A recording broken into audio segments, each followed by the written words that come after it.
Bueno, muy buenos días a todos. Tengo el honor y el gusto de presentar a nuestra conferencista magistral, la doctora Rosana Acquaroni Muñoz. Ella es licenciada en Filología Hispánica por la Universidad Autónoma de Madrid y doctora en Lingüística Aplicada por la Universidad Complutense de Madrid. Actualmente es profesora de español para extranjeros en el Centro Complutense para la Enseñanza del Español. Es autora de materiales didácticos e imparte numerosos cursos de formación para profesores de L dentro y fuera de España. Su área de investigación se centra en el desarrollo de la comprensión lectora dentro del aula y en la incorporación de la literatura, especialmente de la poesía, como herramienta didáctica, así como en el desarrollo de la competencia metafórica. Su tesis doctoral obtuvo el premio extraordinario, así como el premio Telémaco, dedicado a las publicaciones científicas que promueven los hábitos lectores y de escritura en el marco de los distintos niveles educativos.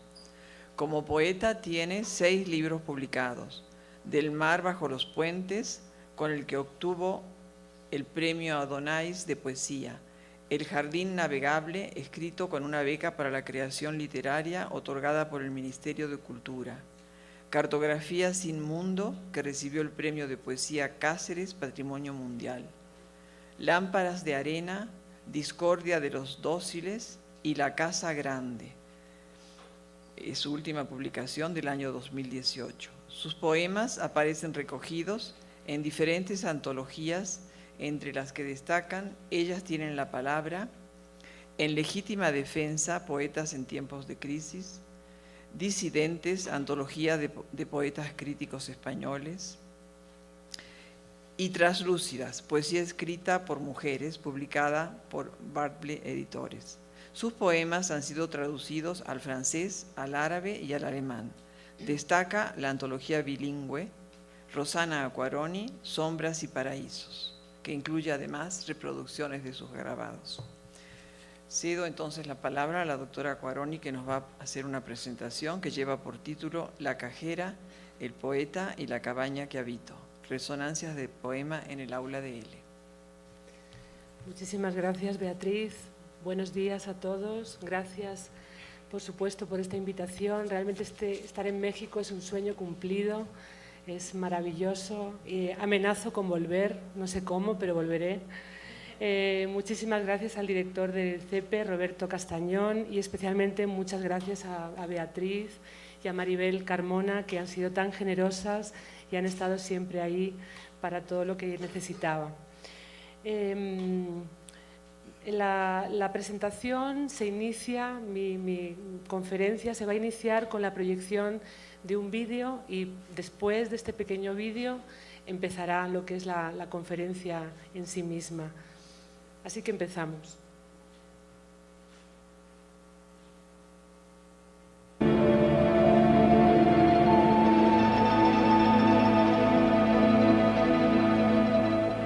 Tengo una soledad tan concurrida, tan llena de nostalgias y de rostros de vos, de adioses hace tiempo y besos bienvenidos, de primeras de cambio y de último vagón. Tengo una soledad tan concurrida que puedo organizarla como una procesión, por colores, tamaños y promesas, por época, por tacto y por sabor.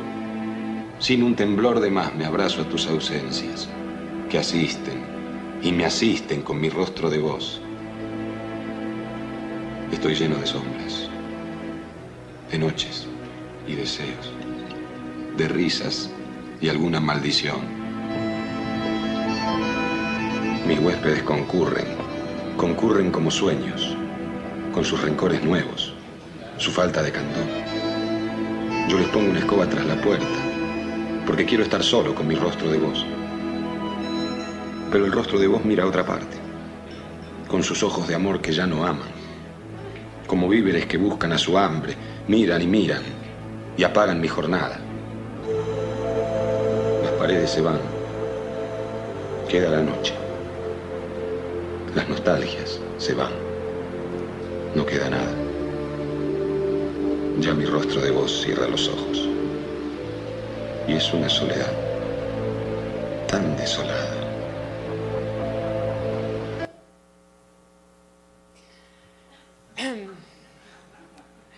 Seguramente algunos de ustedes han recordado enseguida estas imágenes.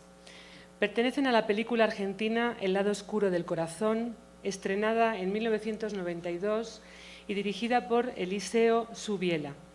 En esta escena que acabamos de ver, su protagonista, Darío Grandinetti, que interpreta al personaje Oliverio, un poeta bohemio, buscador incansable del amor verdadero, entra en un banco, una sucursal bancaria, y le recita a una empleada el poema de Mario Benedetti, Rostro de vos.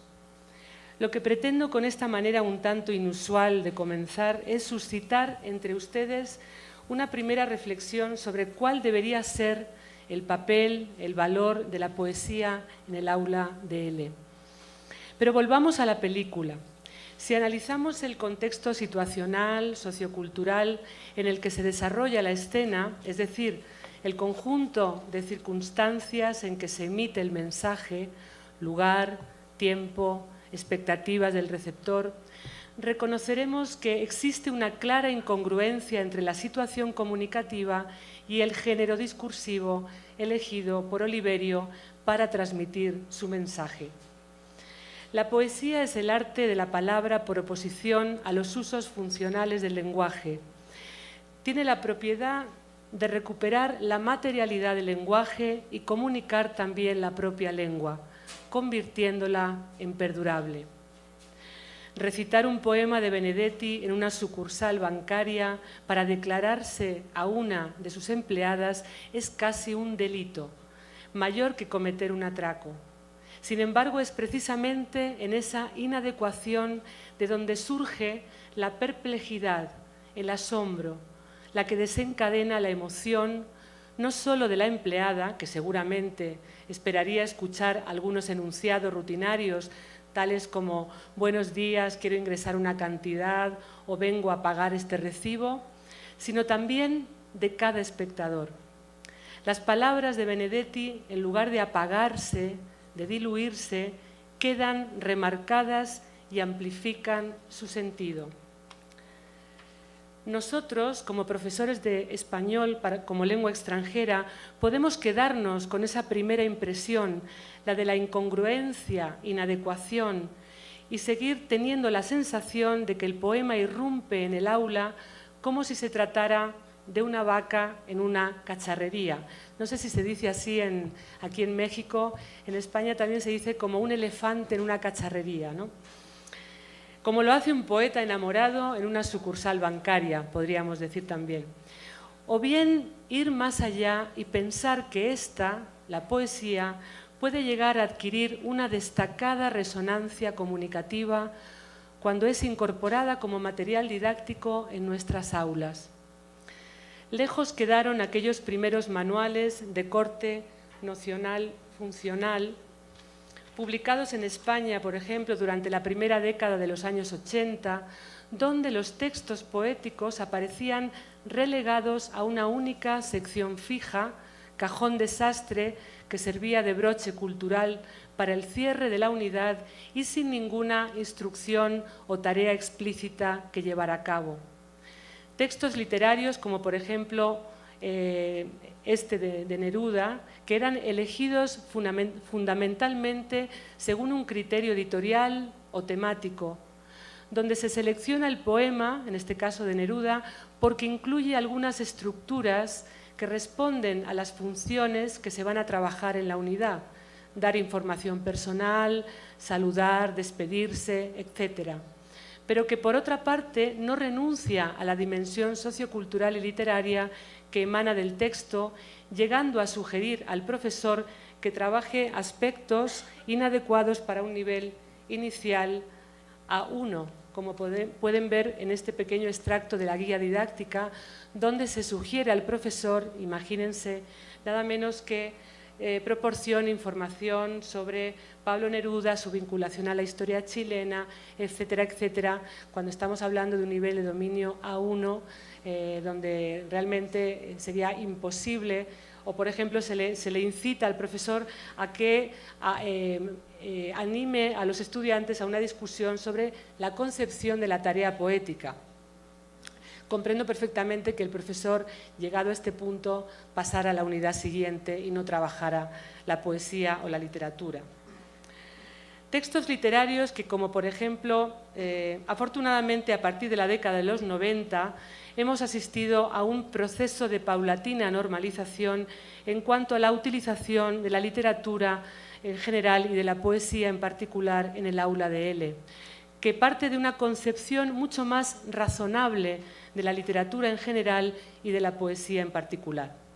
El poema, como cualquier otra producción textual en general, es considerado un tipo particular de uso lingüístico y sometido, por tanto, a los principios generales que rigen la comunicación verbal humana. Esta consideración convierte al poema en un mediador del aprendizaje, favorece su desacralización y, por lo tanto, nos permite su manipulación didáctica. Ya no lo juzgamos como un discurso artificial, poco auténtico, poco comunicativo, en la medida en que no nos servía para ejemplificar el uso en situaciones de la vida real y cotidiana o para expresar los contenidos gramaticales o funcionales que iban a ser objeto de aprendizaje a lo largo de la unidad. Lo contemplamos como un tipo de material que puede ser rentable y motivador para un aprendizaje significativo que tenga en cuenta no solo su dimensión estrictamente intelectual y racional, sino también vivencial y emocional. En este sentido, la poesía puede contribuir como cualquier otro género discursivo al proceso de apropiación o aprendizaje de L. Pero es que, además, existen toda una serie de recursos lingüísticos que cobran mayor relevancia en este particular uso de la lengua y que pueden ser empleados como instrumento didáctico, como herramienta de aprendizaje. Si la sonoridad, el componente rítmico, musical, es quizá el más propio o prominente, y podemos usarlo para ejercitar la pronunciación, la entonación, como instrumento lúdico para recordar vocabulario, etc. Desde nuestro punto de vista, la metaforicidad es uno de los más rentables, aprovechables didácticamente. Como señala Ignacio Bosque en la introducción del diccionario Redes, existen extensiones figuradas de los conceptos, paradigmas combinatorios más restringidos que aportan información denotativa, pero que pertenecen al sistema gramatical y léxico del español, y se puede, por ejemplo, reconstruir una teoría, un recuerdo o una relación, por ejemplo, y que desde una perspectiva cognitiva son fruto de un proceso de metaforización. Efectivamente, estas metáforas lingüísticas resultan naturales para los hablantes nativos, pero no tanto para los no nativos, que en palabras de Bosque no dan con esas extensiones de manera natural y acuden sin esfuerzo a su competencia para reconocerlas, a pesar de que tanto unos como otros tengan la misma capacidad para establecer cadenas de razonamiento. Los estudiantes hablan con las estructuras formales de la lengua meta, pero piensan de acuerdo con su sistema conceptual nativo. Esto es, los estudiantes usan típicamente las palabras y las estructuras de la lengua meta como portadoras de los propios conceptos de su lengua nativa. Por ponerles un ejemplo, para un aprendiz de L, llegar a deducir que en español se puede romper no solo un cristal, sino también una promesa, es casi imposible, salvo que en su L1 o en otra lengua segunda que conozcan, exista también esta posibilidad combinatoria, o en nuestra opinión, salvo que le demos la oportunidad de desarrollar su competencia metafórica. Tal y como se viene demostrando en los últimos años, esta competencia es crucial para el desarrollo de su competencia comunicativa en general y estratégica en particular. Desde un punto de vista cognitivo, tal y como demostraron Lakoff y Johnson en 1980 con su libro Metáforas de la vida cotidiana, el uso natural y estratégico de la lengua conlleva el fenómeno de la metaforización, que constituye uno de sus rasgos más prominentes y extendidos. La metáfora no puede ser ya considerada como una anomalía lingüística o una figura retórica propia de registros formales o literarios, sino más bien como un mecanismo cognitivo general puesto al servicio de la conceptualización, cuya función es esencialmente entender y experimentar un tipo de cosa en términos de otra.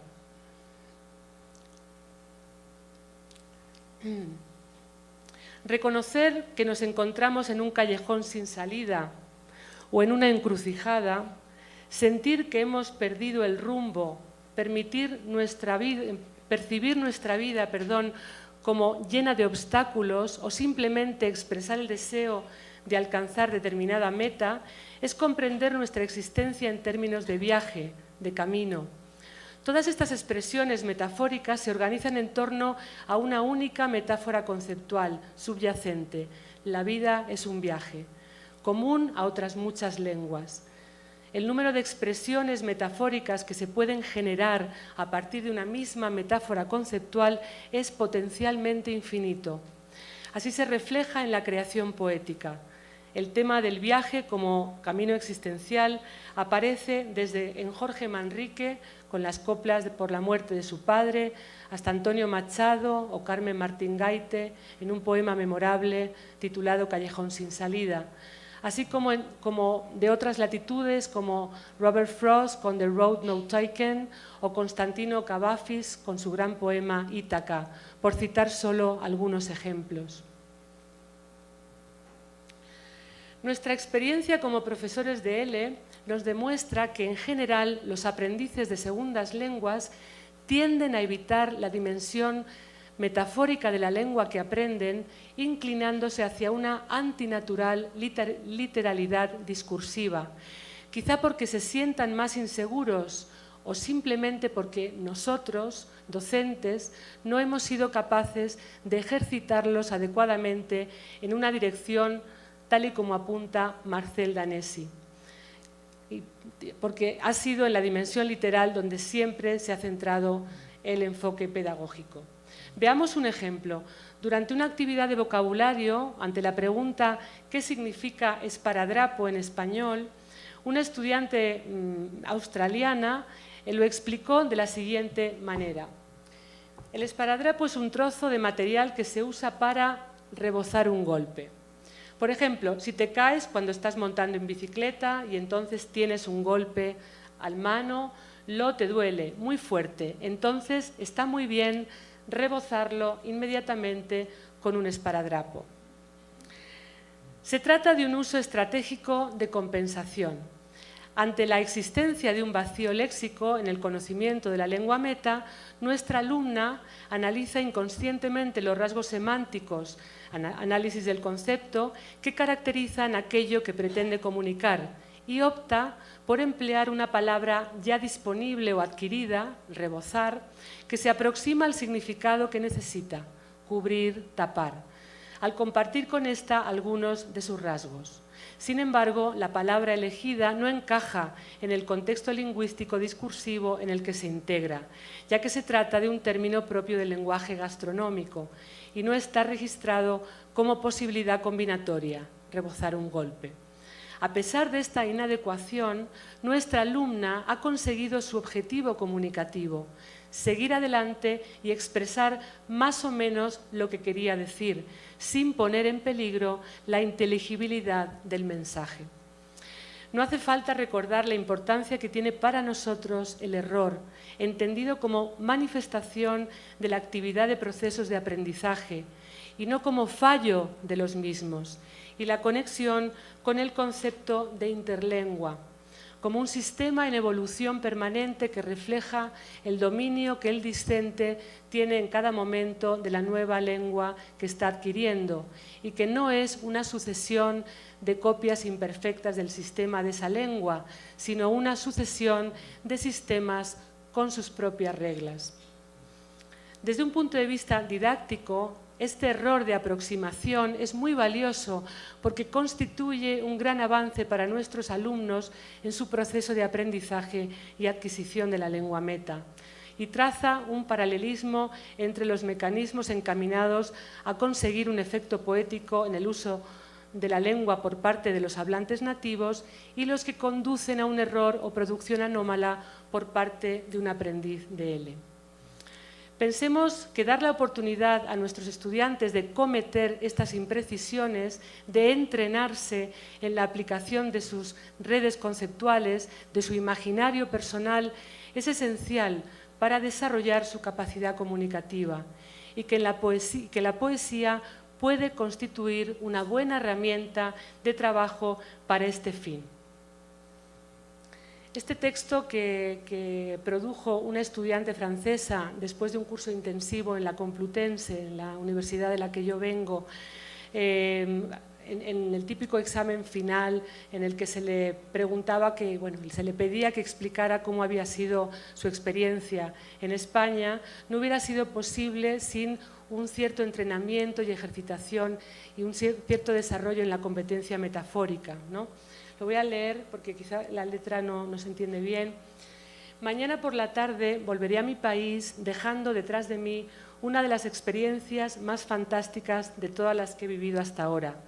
Pero antes de irme, me gustaría pedirles a los habitantes de Madrid, si algún día venís a mi país, por favor, haced lo siguiente. En una maleta bastante grande, mezclad 2 litros de cielo azul, 3 cucharaditas de sonrisas, no muy maduras, medio kilo de sol y un puñadito de bares con terraza. Cuando lo tengáis bien movido, subiros a la Torre Eiffel y abrid la maleta. Entonces, todas esas cosas que tanto habré echado de menos llegarán hasta mi casa y podré decirles a todos, esto es Madrid. A mí me sigue emocionando todavía cuando lo leo y creo que voy a tener que escribir algo parecido cuando vuelva a Madrid hablando de Ciudad de México. Creo que este texto, por ejemplo, aunque no tiene ningún subjuntivo, ¿no?, que sería uno de esos elementos que de alguna forma determina el dominio, el nivel de dominio, yo creo que este texto es digno de un nivel casi C1, me parece, ¿no? Pero la poesía tiene que ser mucho más que un cuadrilátero para el entrenamiento lingüístico. Octavio Paz, en su inolvidable ensayo El arco y la lira, nos dice que la poesía, entre otras cosas, aquí hace toda una enumeración de un texto maravilloso que seguramente conocen perfectamente, una de las definiciones que traza de la poesía es una gran contradicción, porque habla de que la poesía es hija del azar y a la vez es fruto del cálculo, ¿no? ¿De qué se trata entonces? ¿Acaso poner la poesía al alcance de los estudiantes supone renunciar al alcance de la poesía? En mi opinión, ni de banalizar ni de volver a sacralizar los textos se trata, como imponía el enfoque tradicional de gramática y traducción. Se trata de normalizar su uso, considerándolos indispensables para el desarrollo integral de la competencia comunicativa. Cada lector interpreta un texto de acuerdo con sus conocimientos previos, su imaginario personal, sus propias experiencias adquiridas y lecturas acumuladas. En el caso de un lector no nativo, la percepción se enriquece precisamente en la confrontación con los límites interpretativos impuestos por su propia lengua y cultura originarias. El estudiante extranjero que se acerca a un poema en español sentirá la necesidad de comunicar y compartir las sensaciones recién experimentadas, al tiempo que descubre las que han vivido sus compañeros. Estamos, por lo tanto, ante un poderoso instrumento didáctico capaz de provocar auténticos y significativos actos de comunicación dentro del aula. Entonces, ¿por qué seguir restringiendo el acceso a esta tipología textual? ¿Nos cuesta, acaso, aceptar que sean nuestros aprendices los que descubran otros cauces interpretativos, nuevas maneras de acercarse a nuestra poesía desde sus propias diferencias lingüísticas y culturales? Mi trabajo como profesora de español viene desarrollándose paralelamente a mi escritura poética. La sensación que vivo delante del papel en blanco cuando me siento a escribir me ha ayudado mucho a comprender cuál debe ser la sensación que mis alumnos experimentan en esos momentos previos a la irrupción de la palabra, cuando quieren expresarse y no pueden. Si el poeta es aquel que dice más de lo que dice, el aprendiz de una lengua extranjera es siempre aquel que siente que dijo menos de lo que quiso decir. El poeta también se siente en cierta medida extranjero en su propia lengua. A diferencia del aprendiz, el poeta domina el código, su uso referencial, pero al igual que el aprendiz, el poeta está solo ante las palabras. Su oficio consiste precisamente en reunirlas, combinarlas, devolverles su cauce sonoro, su plasticidad, vacilar entre ellas para encontrar aquellas que realmente le pertenecen. No hace mucho tiempo una alumna china me confesó que la cabaña que habito en Madrid me gusta mucho. La cabaña que habito, pensé. Entendí claramente que seguramente lo que me había querido decir era que su casa de Madrid le resultaba muy pequeña, o tal vez lo contrario, la cabaña entendida como casa de campo. El caso es que a mí me llevó directamente al primer verso de un poema mío en el que reflexiono sobre la perseverancia, sobre la constancia. La cabaña que habito se vuela cada noche. Es exactamente la misma perseverancia y constancia que ponen nuestros alumnos en ese camino infinito para adquirir el español como segunda lengua. Muchas gracias.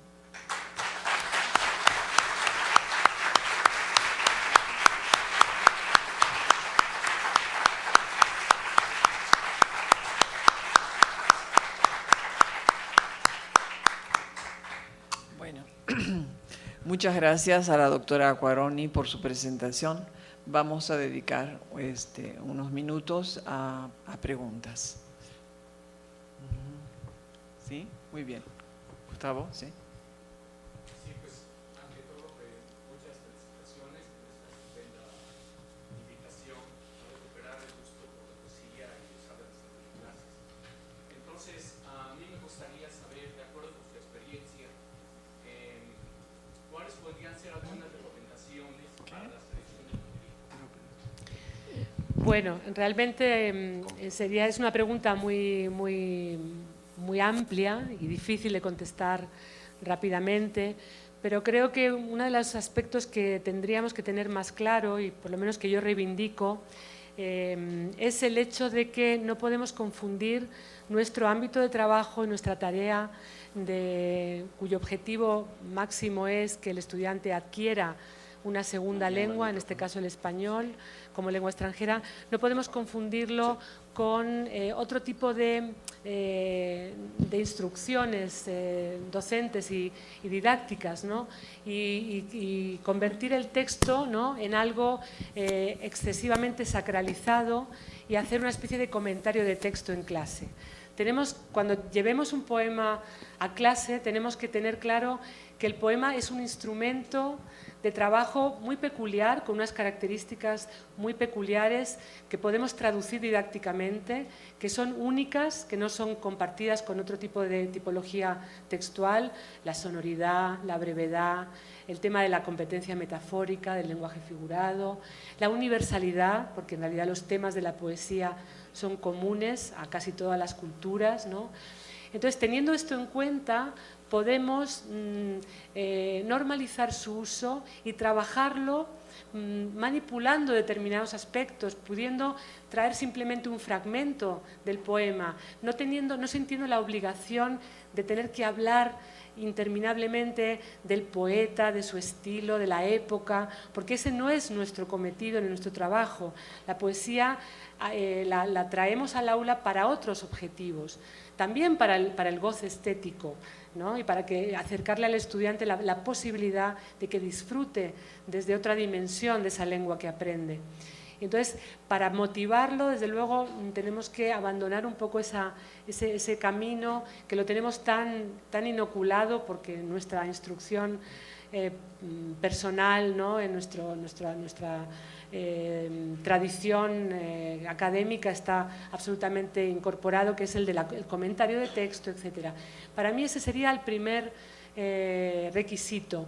Después, por supuesto, dependiendo del nivel de dominio, hay que ajustar el texto. Si es un nivel muy básico, muy primero, ¿no? Una 1, una 2, pues que el texto esté muy controlado, que sea muy breve, que lo podamos trabajar de manera, pues eso, muy dirigida, ¿no? Es decir, habría mucho que decir ya en detalle, ¿no? Pero creo que le he podido contestar un poco a su pregunta.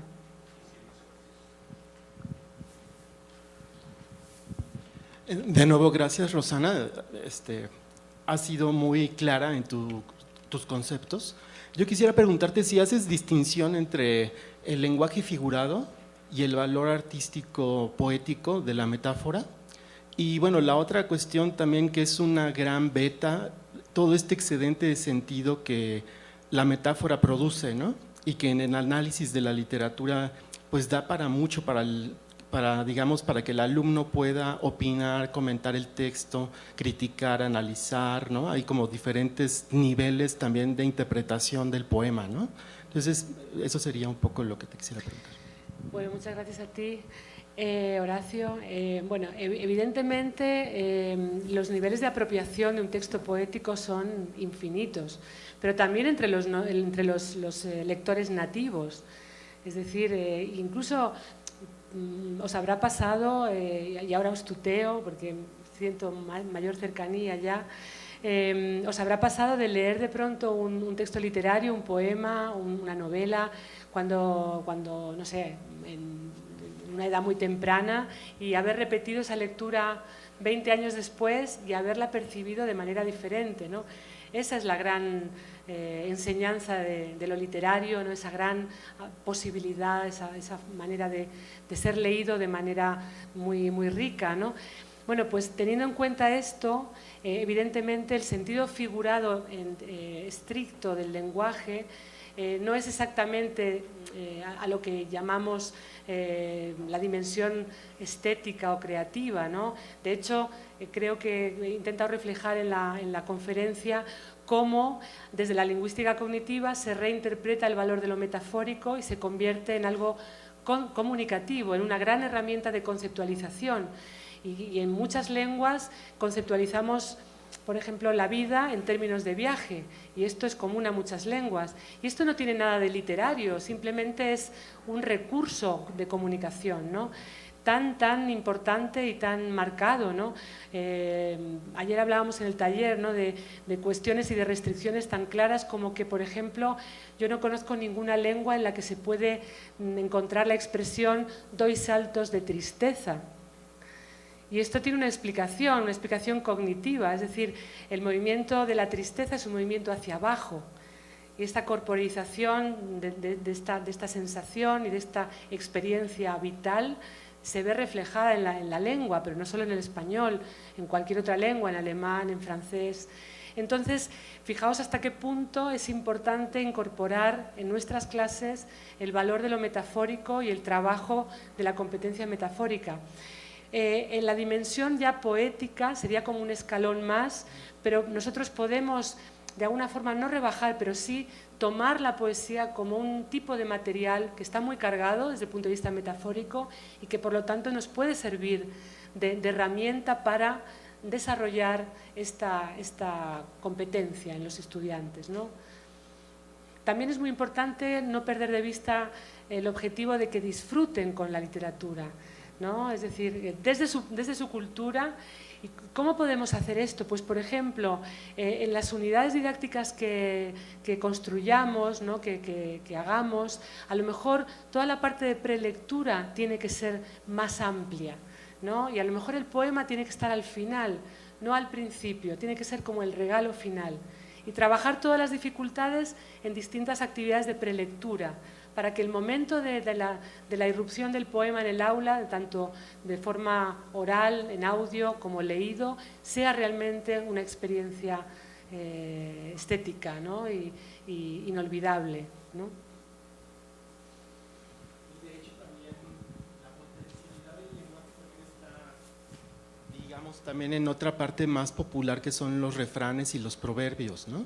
Entonces creo que también ahí, digamos que esta fuerza de la lengua es muy rica, ¿no? Y pensar Claro. en lo que nos comentabas ayer, también el estudiante que se acerca al español, se acerca no solamente por España, sino por toda América Latina y todo el conjunto de países hispanoamericanos que estamos hablando español, y de ahí también una tradición, digamos, tan diversa, heterogénea, que el alumno va disfrutando de Neruda, de Pedro Salinas, ¿no? De Machado, de Paz, ¿no? Entonces hay tantas, es una lista larguísima, larguísima de poetas. Y bueno, también hacer como un comercial aquí para los asistentes, que hay una página en la UNAM que se llama Descarga Cultura UNAM, en donde hay audios de escritores leyendo su propia obra, y ahí encontrarán a muchos poetas. Y también otra página que es Material de Lectura UNAM, en donde hay dos colecciones, una de poesía y otra de narrativa, Ajá. en donde pueden acercarse a textos de grandes autores como Rafael Castellanos, Sabines, ¿no? Entonces digamos que es ese uso que se puede hacer en el aula de la poesía da para muchísimo, ¿no? Cuestiones maravilla. auditivas, cuestiones lúdicas, como lo veíamos en el taller ayer, ¿no? Y esta cuestión también de decir, perderle el miedo a la poesía, y también uno mismo ir creando y generando con esta cuestión de la competencia comunicativa el uso de la metáfora. Bueno, yo lo que dices de que los estudiantes se acercan al español por España, mi experiencia es la contraria. Es decir, yo siempre digo, empiezo mis clases y además afirmo y quiero compartirlo con vosotros, que el español es una lengua tan importante en el mundo gracias a Latinoamérica. Porque si el español se hablara solo en España, sería una lengua como el italiano, con todos mis respetos, que lo adoro. Pero quiero decir, ¿quién se pondría a estudiar español? Bueno, pues algún enamorado de algún, no sé, o de algún español o española, o de algún texto, o por alguna razón cultural. Pero evidentemente la dimensión que tiene de importancia, que han destacado además en esta mesa en la inauguración, la importancia política, la importancia digital, la importancia cultural, toda esa importancia la tiene gracias a Latinoamérica, ¿no? Eso es indudable. Y ya se me ha olvidado tu pregunta siguiente. Pero bueno, lo que sí se me había ocurrido contaros una anécdota para darle ese valor. Hablabas de perder el miedo a la poesía en el aula, ¿no? Sí, porque además yo defiendo que la poesía tiene que ir siendo dosificada, tiene que ir apareciendo en el aula desde el principio, sin miedo, sin prejuicios. Yo recuerdo siempre una cosa que me pasó cuando yo empezaba a dar clase y era mucho más joven y tenía muchísimo entusiasmo, ahora también lo tengo, pero bueno, no soy tan joven. Recuerdo una clase de conversación que tuve, que era una clase multilingüe. En esa clase había, recuerdo, bueno, pues un estudiante marroquí, había estudiantes europeos, algún estadounidense, y justo coincidió con la Segunda Guerra de Irak, ¿no? Bueno, acababan de bombardear, de hecho, y nosotros teníamos clase al día siguiente. Bueno, yo había ya programado un poema de Miguel Hernández muy sencillo, porque era un nivel muy básico. Creo recordar que era casi una 1, no de principio de curso, pero sí de mediado de curso, ¿no? Es el poema ese maravilloso, quizá lo conocen y lo recuerdan. Tristes guerras, si no es de amor la empresa, tristes, tristes. Es un poema muy pequeñito, pero lleno de resonancia, que yo lo había elegido más que nada por la cuestión sonora, ¿no? De la R vibrante. Bueno, pues de pronto ese poema abrió en esa clase, por las circunstancias, la necesidad de hablar de la guerra, de hablar de la paz, de hablar de lo que estaba pasando, pero no tenían los instrumentos discursivos y lingüísticos para poder hacerlo. Y yo me recuerdo haciendo virguerías, haciendo casi un milagro para que entre ellos se pudieran entender, mediando, ¿no? Para intentar entender lo que me decían en un español absolutamente básico, ¿no? Pero al final ellos vivieron su primera discusión en español, ¿no? Y lo hicieron a partir de un poema, no a partir de un texto periodístico, ¿no? Entonces, bueno, esto me sirvió de enseñanza de hasta qué punto la poesía, con esa cualidad de ambigüedad que tiene, ¿no? Como algo positivo, no negativo. Un texto poético es significativo, tiene múltiples interpretaciones, muchas veces propicia mucho mejor que otro tipo de texto de pronto una discusión, y por lo tanto es un disparador y un trampolín de lo comunicativo mucho más eficaz que otro tipo de texto. Otra pregunta por acá, de este lado. De este lado. Bueno, muchas gracias por su ponencia tan inspiradora, y de cierta manera pues creo que nos incita a incorporar algo de poesía en nuestras clases de español como segunda lengua. Le quería preguntar si cuenta usted con algunos ejercicios de creación poética adaptados a los recursos educativos abiertos.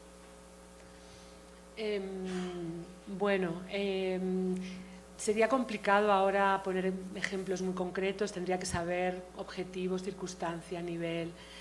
Esto no sé si es una cuña publicitaria, pero bueno, hay un libro que escribí que se llama Palabras que no se lleva el viento, literatura y enseñanza del español como segunda lengua, que felizmente está en la biblioteca de CEPE. Ayer tuve la gran satisfacción de poderlo dedicar además a los estudiantes y a los maestros y maestras de aquí, y está a vuestra disposición. Es un libro donde yo intenté de alguna forma volcar toda mi experiencia, mi bagaje también teórico y práctico. Hay una parte que es más teórica, donde se hace reflexión sobre todo lo que de manera mucho más sintética he tratado de exponer hoy, y luego tiene toda una serie de propuestas didácticas, de secuencias, no solamente de poesía, sino de teatro, de novela, de relato corto.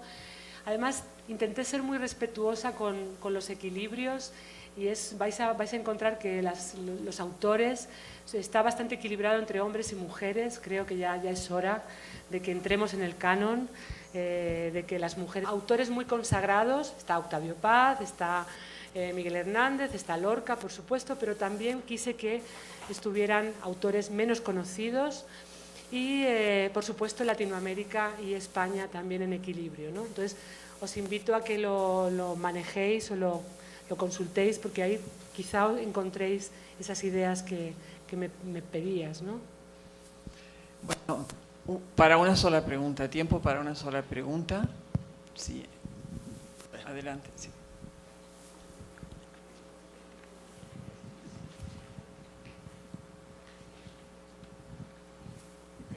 ¿Qué tal? Buenos días. Muchas felicidades por la ponencia. Es una pregunta rápida. Tiene que ver con leer poesía en otro idioma y leerla en la lengua propia. Muchas veces los mecanismos de interpretación de un poema, ¿no?, incluso en nuestra propia lengua, pues hay un espacio abierto a la interpretación, ¿no? Es como dice Harold Bloom, ¿no? Toda lectura es una deslectura, o como dicen los formalistas, ¿no? El extrañamiento es el efecto que se produce y el que genera literatura. Entonces, también a veces cuando un estudiante se enfrenta a un poema, encuentra muchas metáforas que en su idioma no existen, y entonces a lo mejor no es lo esencial en el poema, pero a él le llama la atención. Incluso encuentra en el lenguaje cotidiano estructuras que entonces no sé qué tan recomendable es, por ejemplo, en el caso de un poeta, leer una edición bilingüe, es decir, utilizar el poema en su propia lengua, y hay, por ejemplo, Neruda está muy bien traducido al inglés, por ejemplo. Entonces, ¿qué tan recomendable es utilizar ediciones bilingües en la clase de español para tener como los dos sentidos de la poesía, ¿no? Uno en su propia lengua que permita realmente la codificación completa del poema, y otro, no sé si se pueda manejar ediciones bilingües o no? Esa sería mi pregunta. Muy bien. Yo honestamente tengo que contestarte que no lo sé porque no lo he hecho nunca. En mi caso tiene que ver con que en la Complutense, donde yo imparto clase, generalmente los cursos son muy multiculturales, y sería un poco injusto elegir una lengua, como si dijéramos puente, ¿no?, única, por ejemplo el inglés, o un autor que estuviera traducido. ¿Qué lengua elegiríamos, no? Es complicado, ¿no? De todas formas, creo que no sería tampoco descartable. Lo que tengo muy claro, y eso ya lo digo como desde mi ser poeta, ¿no? que siempre es mucho mejor la traducción cuando el que te traduce es poeta también, no solamente tiene, bueno, es nativo, bilingüe, etcétera, sino que además es poeta, porque efectivamente cuando se traduce poesía en el fondo se está reescribiendo, ¿no? En el mejor de los casos, ¿no? Entonces es algo muy complejo realmente, ¿no? Pero por eso he insistido también en la conferencia en que tenemos que soportar, en un sentido de aceptar, ¿no? De aceptación, e incluso nos tiene que agradar el hecho de que nuestros alumnos vayan a encontrar en esos textos imágenes, lecturas, interpretaciones que no son exactamente las que nosotros creemos que son las correctas, porque en realidad no hay corrección, no hay una única manera de interpretar esas imágenes poéticas, ¿no? Muy bien, la última pregunta, ahora sí. Gracias. Rosana, qué grato escucharte. Celebro que los organizadores hayan decidido empezar con esta conferencia magistral con el tema de poesía. Yo creo que más de uno quedamos sensibilizados y quiero hacer 2 anuncios parroquiales. Vas a estar en una velada poética en la Casa de las Humanidades este viernes a las 6 de la tarde, quedan todos invitados, yo creo que ahí podremos continuar con el diálogo y con la poesía.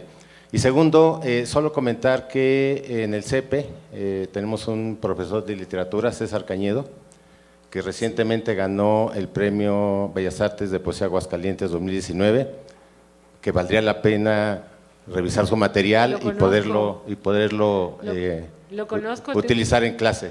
¿Estás aquí, César? No te había visto. Sí. Y yo creo que valdría la pena, la verdad es que se lo dije cuando tuve ocasión de leer el libro, terminé llorando con él. O sea, es tal la fuerza de las letras en esa poesía que terminé pues casi en un responso. Gracias. Muchas gracias a usted, muchas gracias por las palabras, por la invitación. Efectivamente, el viernes voy a presentar mi último libro, La Casa Grande, en la Casa de las Humanidades a las 6 de la tarde y estáis todos invitados. Para mí va a ser muy emocionante. Y a César tuve el gran privilegio de tenerlo de alumno, profesor, ayer en el taller que impartí aquí. Y sí, tenemos que intercambiar ahí libros y tengo ya muchas ganas de poder leerte y animo a todos vosotros a que también lo conozcáis. Así que muchas gracias. Muy bien, con esto concluimos la presentación con un aplauso para la doctora Cuaroni.